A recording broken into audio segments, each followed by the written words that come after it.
Hello, Wisconsin. This is attorney Mark Thomsen, your host of your Paul Revere Show here on Civic Media Radio Network, broadcasting across this great state of Wisconsin every Saturday at 3 p.m. Hey, folks, we've been doing this show now a little over a couple of years.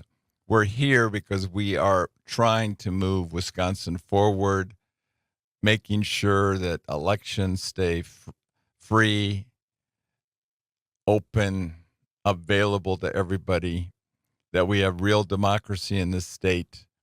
And we're always excited to have people on the show to talk about how to move Wisconsin forward. Today, we have a special treat for you. I got Peter Barca, who is, well, I'll let him tell you all about himself, and Christine Sinicki, who is a representative from the 20th Assembly, to talk about what's the latest happening in the assembly races around the state. But hey, first of all, Peter Barca, tell us about yourself. Who are you and what's going on? Well, thank you so much, Mark, and terrific to be on your show. And I'm somebody that has been involved in and out of Wisconsin politics for many years. I started my career, in fact, my favorite job of all time is I directed a camp for kids with disabilities, frankly, because when kids are in an outdoor environment, they lose their inhibitions, and we had kids walk for the first time, talk for the first time. Very exciting. I would have paid them to work there. So that led me to start my career as a teacher, working with children with severe emotional disturbances. And then after that, I went into the employment and training business. I was an employment training coordinator. And then I went to the legislature and served for quite a few years representing Kenosha, Summers, and then Racine and Mount Pleasant and Elmwood Park at some point. And in that capacity, part of the reason I ran in the first place was to kind of look out for people with disabilities, senior citizens. Economic development was really key at the time when I first entered into the legislature, promoting small business, building that, standing up for labor unions, and trying to help to create jobs in Wisconsin at a time when we were in a deep recession. Passed quite a few bills along those lines. And anyway, then I was a member of Congress and served the first congressional district. I'm running for that seat again now.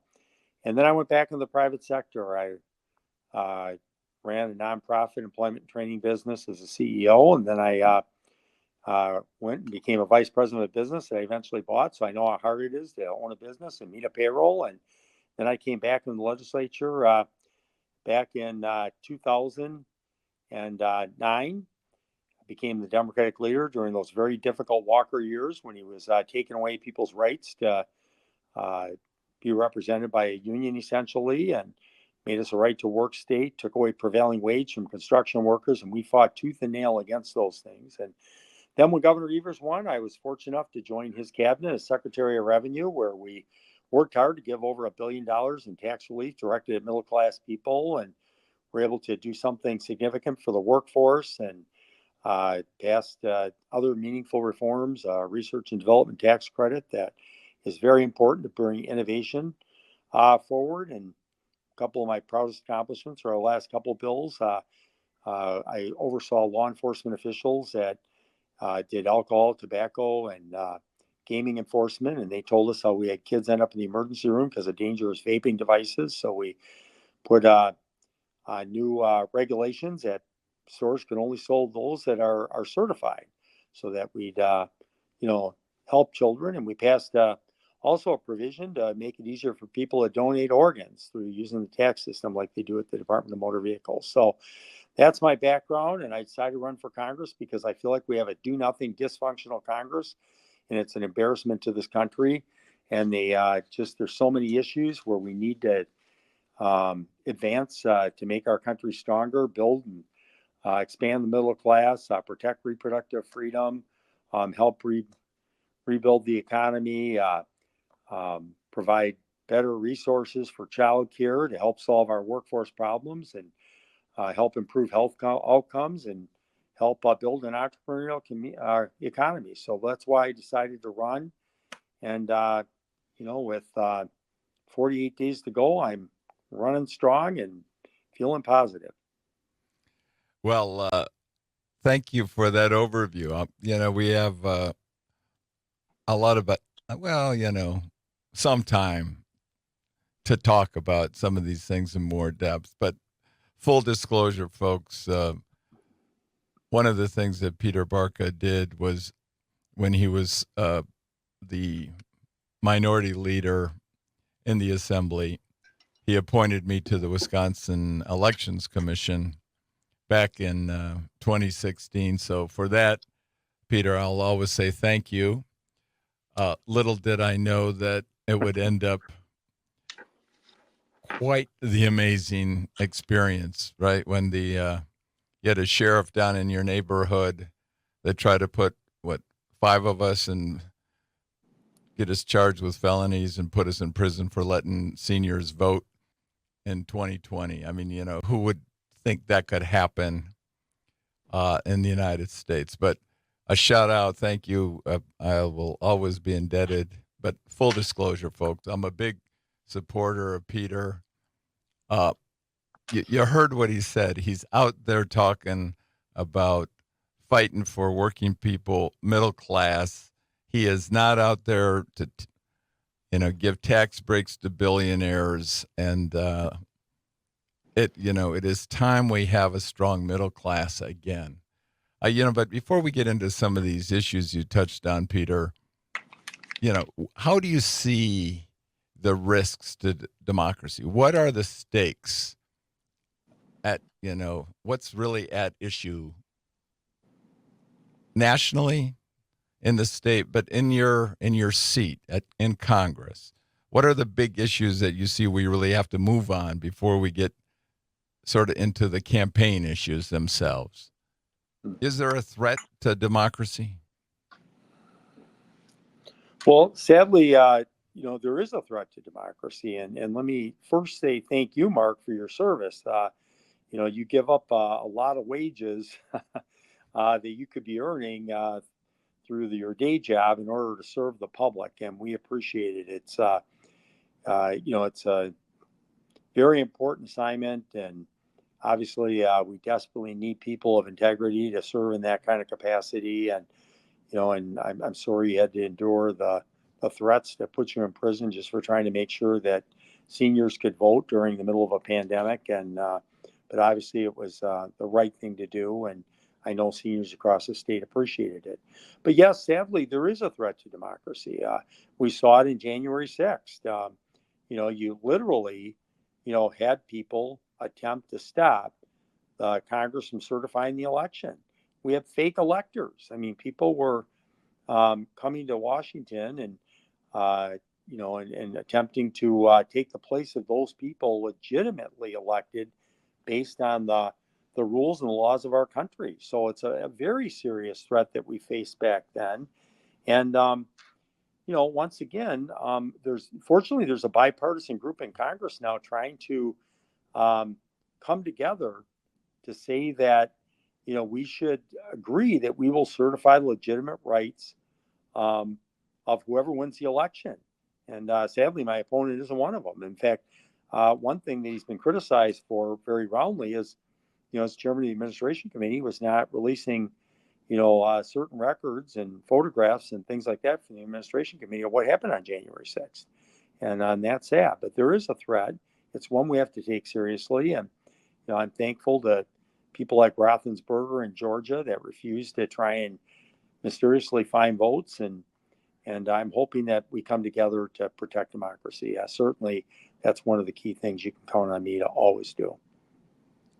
So the just from traveling around your district, how do you feel the energy is out there at the street level now that Vice President Harris and Governor Walz are running and out there, and that's our ticket?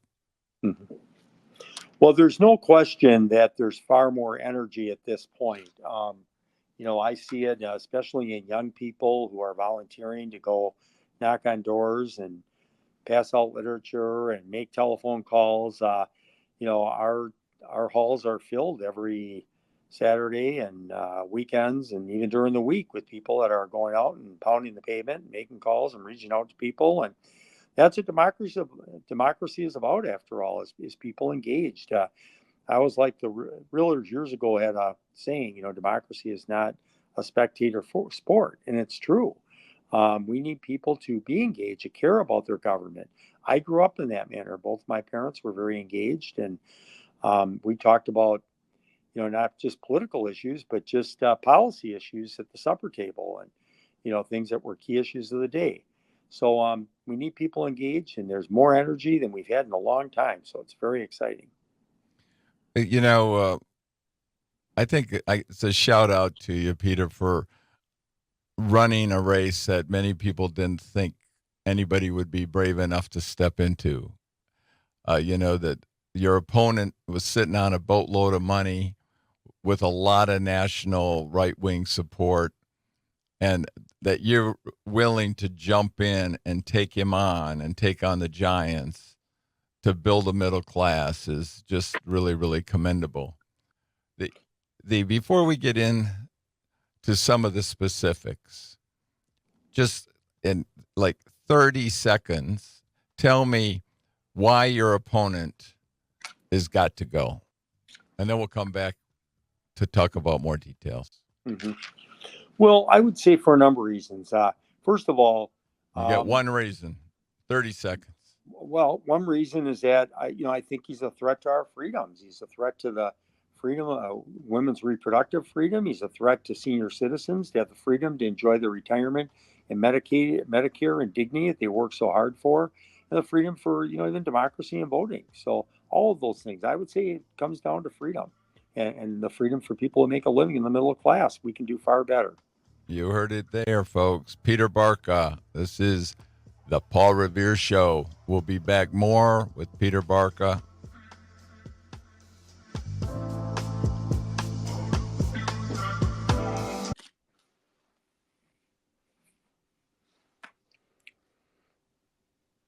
Go down, Moses, way down, Moses, go down to Egypt land. Lay down, soldiers, lay down those weapons, let peace rush in. Hello, this is attorney Mark Thomsen. This is your Paul Revere Show. I am so honored and privileged. I have Peter Barca here running the, just this amazing race to bring democracy back to the 1st Congressional District. We were talking about how your opponent's really a threat to democracy, especially to women's reproductive freedom. Let's hear a little bit more about what you're thinking on those issues and what your opponent's thinking. Mm-hmm. Well, first of all, many people don't know, but he's one of the few people that signed on to an amicus brief to end Roe v. Wade. So he played a very active role. And when the Supreme Court ruled in that manner, he said it was a great day in America. And of course, that's with Wisconsin at the time having a law that was back in the mid-1800s. It's, prehistoric almost, frankly. And so now he would support a national abortion ban. So, where I know that they say, well, don't worry about it. Well, I say, when people say don't worry about it, I get very worried, especially after going through the Walker years, where when they went after Act 10, they said, well, don't worry, private sector, we're not after you. And then, of course, then they did right to work, and they said to construction workers, don't worry, we're not after you. And then all of a sudden they took away prevailing wage and even took away, the ability to, for project labor agreements that municipalities like. So when they say don't worry, I get worried. But, there was actually a vote, a couple of votes just a couple of years ago to restore Roe. Of course, he was never going to vote for that, believe in the national abortion ban. But then there was a vote just to say, well, let's at least guarantee that, the right to contraception. And he voted against that, even though there were a number of them in his caucus, a number of Republicans that did vote for it. He wasn't one of them. And the other thing that bothers me is where I'm like one of the leaders in working across the aisle to get things done, he has one of the lowest ratings for working across the aisle, according to one of the key indexes that measures this. And but he is a threat. I mean, reproductive freedom is very important, especially, we just saw today, it was reported a woman in Georgia passed away. I have a cousin out in Oregon, and women that I know they're going to have a stillborn child, they're flying them in to Oregon for her to treat them, because the sad reality is in so many states, they say, well, you're not quite sick enough. It's only when your life is threatened. So you got to come back when you're further, or even sicker. I mean, it's just terrible. I mean, and that's the problem. Government is not in a position to make these kinds of decisions. And it's a vital issue. And it's the first time in history that rights that Americans have been enjoyed have been taken away from them. And that is not a path we want to go down. And even IVF could be at risk. And I know he said, well, we passed a resolution, but some of the press have said it's a meaningless resolution because it had no teeth in it. There's actually 3 bills. There's a Democratic bill, a Republican bill, that if he believes in IVF, he should sign into those bills. I mean, there's Democrats and Republicans on some of the bills. And so if he truly was serious about this, I'd like to see him take some action. But just today we had a press conference in Racine where we have a health clinic for women in the Racine City Hall that could be threatened based on, the Republican study committee that he's part of. And so as a consequence, we definitely need to, it's something very serious, and women's rights are at risk. I know that you're out there fighting for reduced healthcare costs. How do you see that issue playing out in the 1st Congressional District?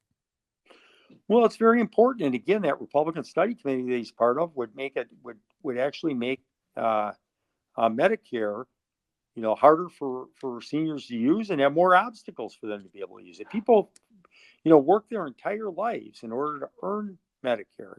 They call it an entitlement, but it's not really an entitlement. It's something people pay into week after week out of their paycheck. And so his study committee recommended that, and also for Social Security for young people that have to work longer to be 69 before they could have Social Security. So, and I'm really big in improving health outcomes. I helped to found a society, International Society for Cardiovascular Translational Research. Our whole purpose was to bring innovations from bench to bedside. So there are ways that we can work effectively with the FDA, the National Science Foundation, and more public-private partnerships. So that's a key agenda item that I'll bring forward to try and improve health outcomes for all the population, not just seniors, but people at every age. Another issue you're out there leading the way on is raising pay for working people and the middle class and lowering costs. How do you plan to go about that, and where is your opponent on those issues? Well, the issue there is that, we need to build and expand the middle class. I mean, first of all, the tax breaks that I would sign on to are focused on the middle class. So we give the middle class more of an opportunity to pay less in taxes. He, by contrast, is much more focused on giving the top 1% or corporate tax breaks. I mean, already the corporate tax are below what the U.S. Chamber of Commerce had requested. And so obviously that's where the focus needs to be. But you can build the middle class by having Buy American provisions, by getting rid of some of these disastrous trade deals that have led to the deindustrialization, and through helping to make it easier for people to join a union. Unions are what has always protected people and provided for additional benefits. And then we've got to call out those corporations that are gouging people. Those are the things that can make a difference. One thing I didn't even know until some group had brought to my attention that as part of the Financial Institutions Committee, apparently he's received almost $200,000 in contributions from credit card companies. And he voted then to raise our credit card fees. And then finally, I just want to say that, also he voted 3 times against lowering prescription drug costs for seniors. So that's not lowering costs, that's increasing costs. And I'll fight for the opposite. It's crucial. We're down to the last few days. What can people do to help you now? Mm-hmm. Well, they can go to, www.barcaforwisconsin.com and go to our website and learn more about our campaign. They can volunteer through that. They can contribute funds. It's not easy running against a candidate that entered the race with $3 million in the pocket. We've been able to essentially match them since we've been in the race, but obviously it's a big challenge. They can obviously reach out to their friends. There's actually a system in place where people can do that through working with our offices, and they can show up at one of our offices all across the district in Janesville, in South Milwaukee, Oak Creek, and in Kenosha. But reach out to us. We're easy to find. Peter at barcaforwisconsin.com. Folks, this is Attorney Mark Thomsen. This is your Paul Revere show. Thank you, Peter Barca. I know you got a tough race, but it's new maps. And if everybody gets out there and does the work, we can bring Peter across the winning line. Thank you, Peter. Thank you. Terrific to be with you. Freedom alone.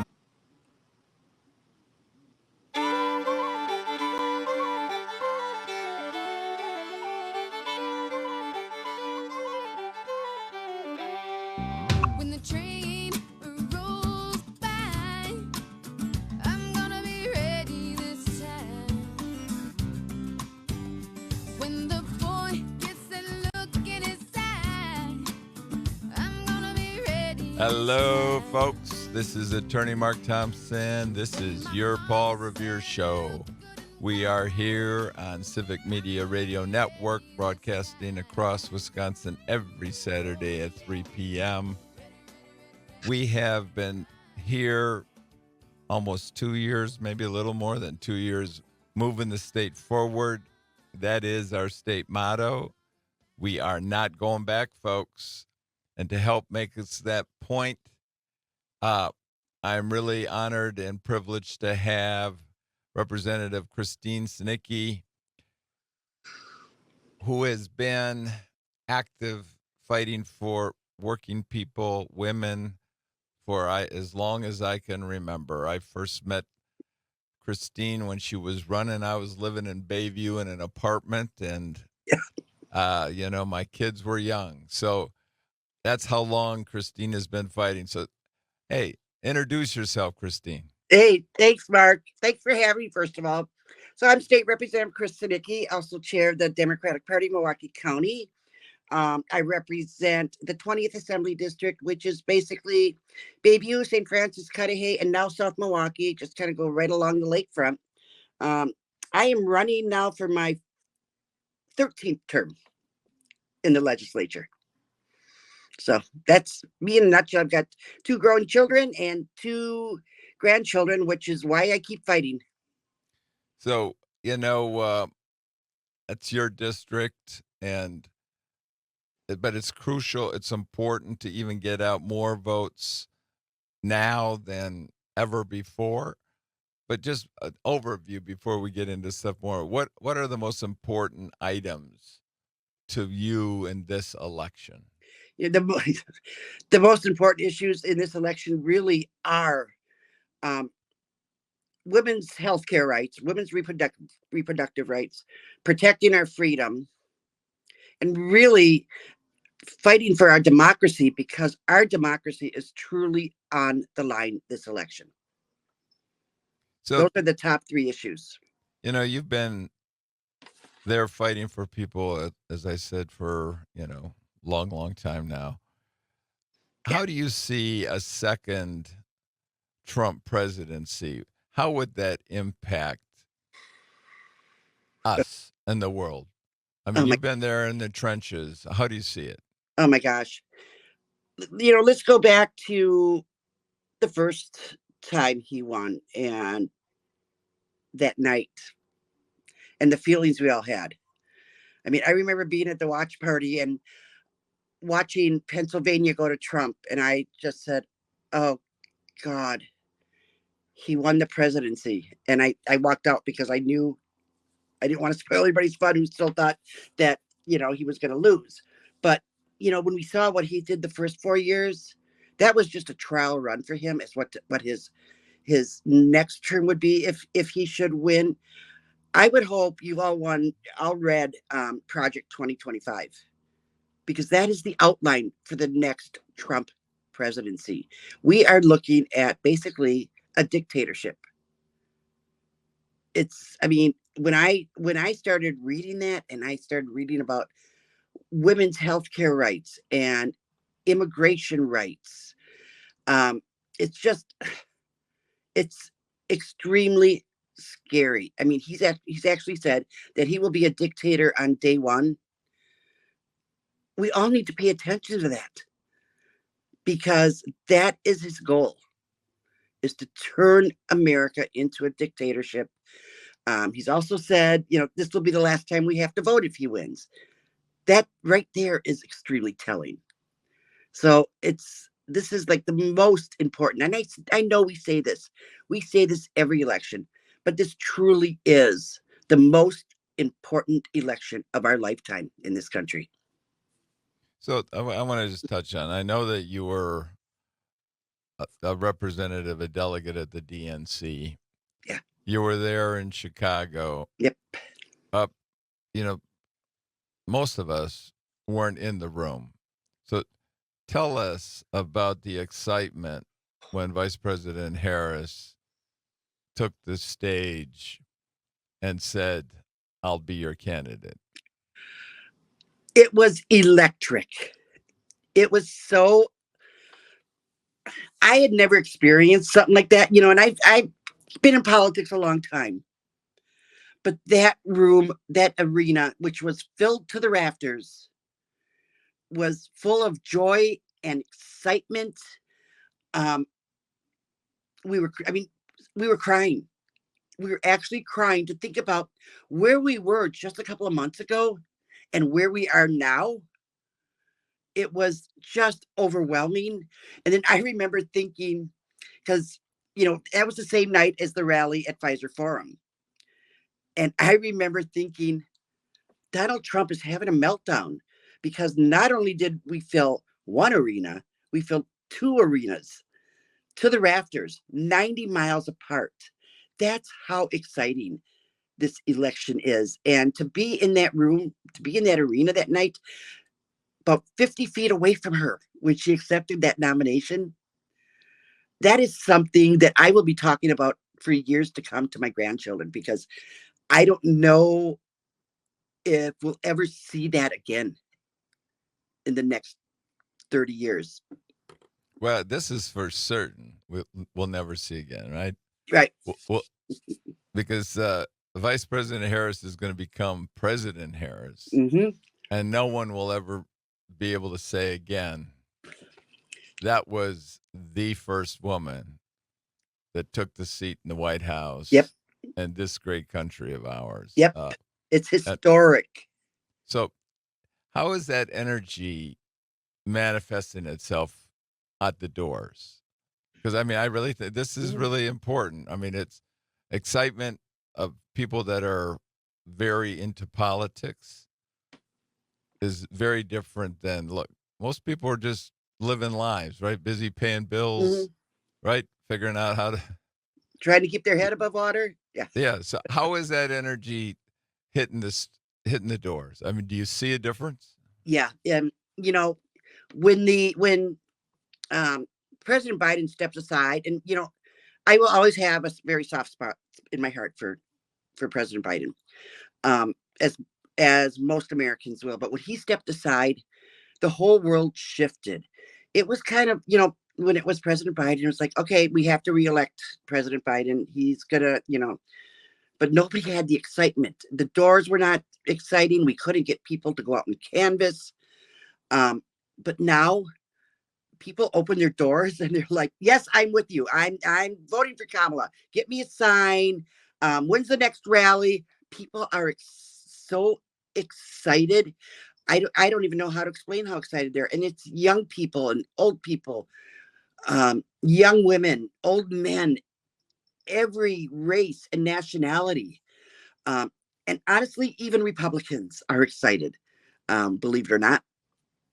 So, I mean, because there were a lot of Republicans who really did not want to see another Trump presidency. So, I mean, we've got Republicans that are actually working with us. No, I mean, I think that's a very, very important point. Yeah. Yeah. The But yeah, modern Trump party is a MAGA party, and it's not a Republican party, no, right? I mean, President Eisenhower was a Republican and taxed the wealthy at 90%, and the wealthy in America were still the richest people on the planet. right. But I mean, Eisenhower just said, look, this is a country for the middle class. And to do that, the wealthy have to pay their fair share. Right. And it's not a free ride for them. Right. And we have to get back where we're the middle class and building the middle class an opportunity for everybody and not just billionaires. I mean, it's just it's crazy what's happening. Yeah, I mean, yeah, the middle class has kind of been left behind. And I think that's not under Biden. But I know exactly. But I mean, yeah, the MAGA has buried the middle class. Exactly. Thank you. No. I mean, you're right. President Biden and Vice President Harris have done a lot for working people, right, and building an infrastructure and putting money back out in the states, building roads, building industry, creating jobs without a doubt. But right, it's crucial that it's crucial that work continues. And if you listen to what the vice president is saying, she will be building upon that. I mean, she is talking about an economy for the middle class. She's talking about housing. She's talking about good union jobs. She's talking about, childcare. This is all stuff that we have been talking about for years, and we have a president that is going to continue that fight for us.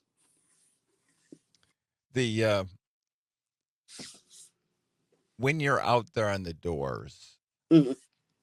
what is, like the biggest question that you're hearing, and what is it that anybody that's out there working, what's the best way to help people find out and, answer the questions?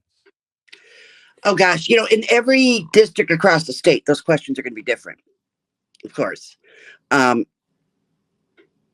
think the biggest question I hear when I'm out at the doors is really about, there's two things that I hear at the doors. And I will tell you, I'm doing Democratic doors because we need to get every Democrat out to vote.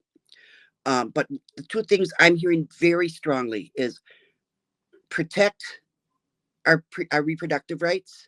And that's coming from men and women.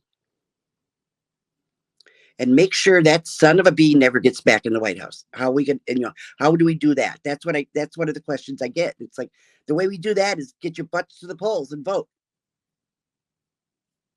The trick is, how are neighbors get neighbors to the polls? How do neighbors get neighbors to the polls? We talk to them. We talk it up. We try to, we convince them how important this election is. And on election day, if they have not voted, we throw them in our cars and we take them to vote. Except for my neighbor who's a Trumper. Let's put it this way. That Trumper has a right to vote, and we have a right to count the vote. Okay, we just have to make sure we win at the ballot box. Right, but I'm not going to take my neighbor to vote if she's going to vote for Trump.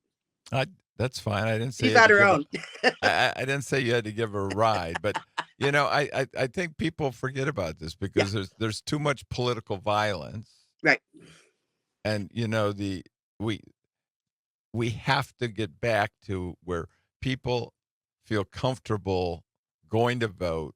Right. The clerks, municipal clerks around the state that are running elections aren't being threatened. Mm-hmm. Right. And that, we don't have people in your face yelling at somebody in the name of observing just to slow down the lines. I mean, that's and that's where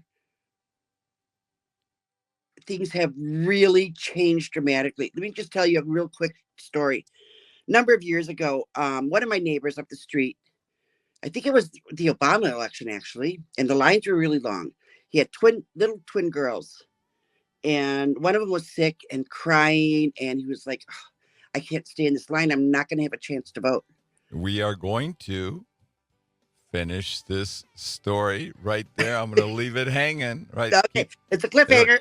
Right. We're in line and we're coming back, folks. Christine Sinicki. This is your Paul Revere show. We are moving Wisconsin forward.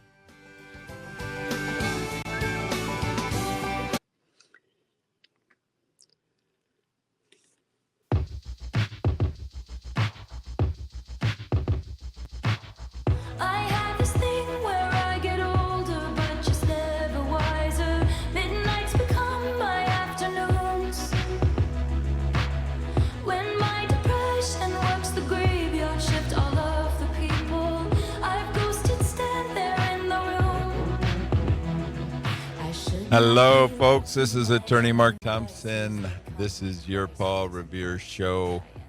I am honored and privileged to have Representative Christine Sinicki with us. And we're talking about the importance of the right to vote, and that is for everybody, and without being harassed by voting. And Christine was telling us a story. So let's just hear that story. Okay, so where did I ended? I believe it was. Let's just tell the story. All over again. Okay. Here we go. Okay, start at the beginning. So, I believe it was 2008, the first Obama race. Lines were extremely long. I was in line to vote, and my neighbor up the street was also in line to vote with his twin girls. They were pretty young babies yet. One of them was sick and just screaming. And those of us who've had babies, we know what it's like to have a screaming sick child. So he was like, "I'm not gonna be able to stay. I'm not gonna be able to vote. I got to get her home." So I said, "Wait a minute. You need to vote." So I walked up to the front of the line, and I asked people at the front. I said, "We've got a man here with two children who needs to vote. Can we just get him in here to vote?" He got in their vote. And you know what? I knew damn well he was not going to vote for me. But he had the right to cast that vote. Everybody has the right to cast that vote, whether you're a Democrat, a Republican, an independent. That is an American right. So I just, to me, over the years, I have seen such I don't even know the word to say, to use, but I mean, our democracy, just the way we talk to each other has just gotten so bad. And that's not the politics that I grew up on. And I think it's important to say that it's not the politics of Vice President Harris and Governor Walz. And this is right. We want to go forward, and we are to steal line. We are never going back. I am never going back. So, but I really want to touch on this energy out there. Mm-hmm. How do you see that playing out the assembly races across the state? I want to talk about this, right? Yeah. You have been in Madison living under the gerrymandered, Walker-Voss tyranny for years. We have new maps, much, much fairer maps, our governor's maps. Yeah. How do you see this new energy with Vice President Harris at the top of the ticket as it works down to assembly races like yours? So, with the new maps, when we started looking at the new maps, we kind of figured out, okay, under these maps, we could get to 48 49, possibly 50. But it would have been really tough to get to that number 50, which is our magic number, because that would give us the majority. Which would have then put us in a position where the Republicans would have to deal with us. They could no longer ignore us. But now with the Harris-Walz ticket, I honestly believe we're going to have some coattail wins. I think we are going to take the majority. And I think other people are seeing that as well. Because when I'm at the Democratic Party office, normally in a big, in the presidential year, people, come and, oh, can I get a Harris sign? But now they're coming in saying, can I get Harris, Barca, Sinicki, Kirsch, who's ever on the ballot? There's excitement for the legislative races at all as well. And I'm seeing my colleagues out there working at the doors, helping others in other districts because of the excitement that we could very well take the majority back. And what does that mean in practical terms for people that aren't into politics day in, day out like you? What does it mean to say that there'll be a majority of Dems in the assembly as a practical matter?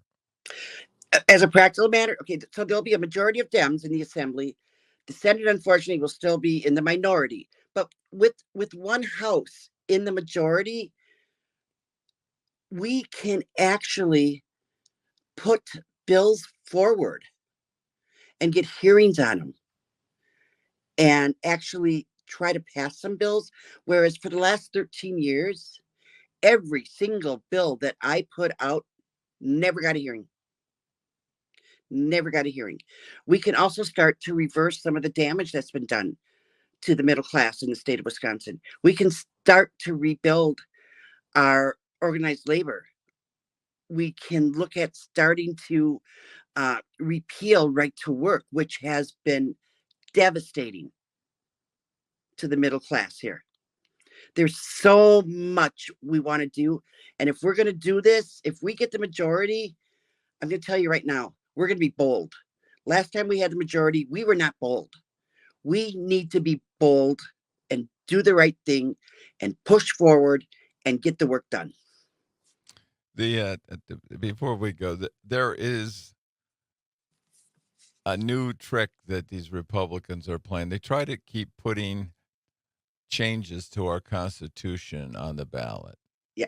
Right? Yeah. What's at stake this November? And So what should people be looking out for? Okay, there will be a referendum calling for a constitutional amendment. And what that amendment is going to do is basically put our voter ID laws into our Constitution. Right now, they're in state law. So once we get the majority in both houses and we have the governor's office, we can reverse what they've done to our voting laws. But if this gets into the Constitution, it'll be years before we can get it out. Folks, so it needs to be a no vote. You heard it here. Representative Christine Sinicki, thank you so much. Thank you. We are not going back. Can I hear that? We are not going back.